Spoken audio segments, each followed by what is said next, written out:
Hello, Brenton with All Out Octane here, and in this video I'm going to be reviewing a 2023 Kia Sorento. This is the window sticker for this 2023 Kia Sorento X-Line SX Prestige all-wheel drive.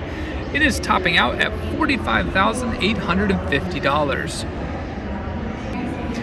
Jumping into this 2023 Kia Sorento, the door is very nice and light.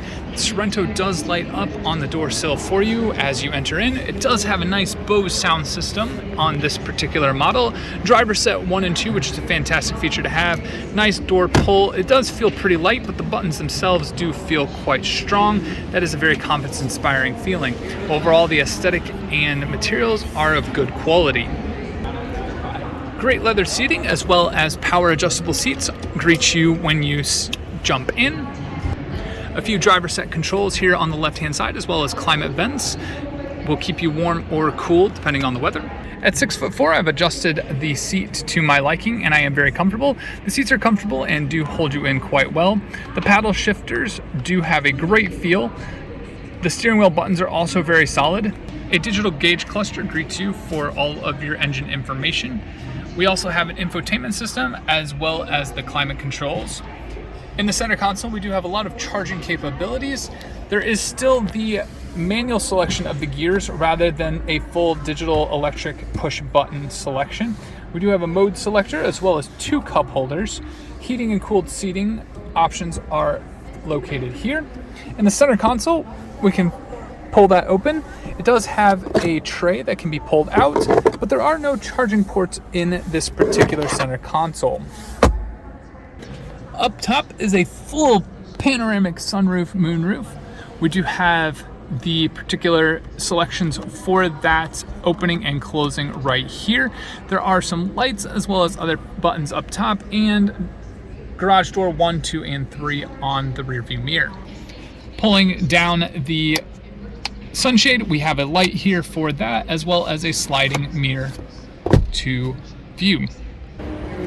Hopping in the back of this Kia Sorento, again, we are greeted with a nice sun visor for the window, great materials and aesthetics, a nice cup holder, leather second row seats. Jumping in right behind where I was, I do have ample leg room. I do touch, but it is not uncomfortable. And it does have a storage pouch. Charging capabilities for the passengers are below, as well as the climate vents. They are not up top, they are down below.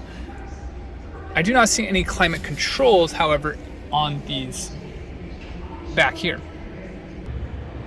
This is a 3-row SUV, so let's go ahead and see if we can push that button. And wow, that was awesome. It slid right out of the way for us. Let's go ahead and jump in the back. I have jumped in the back.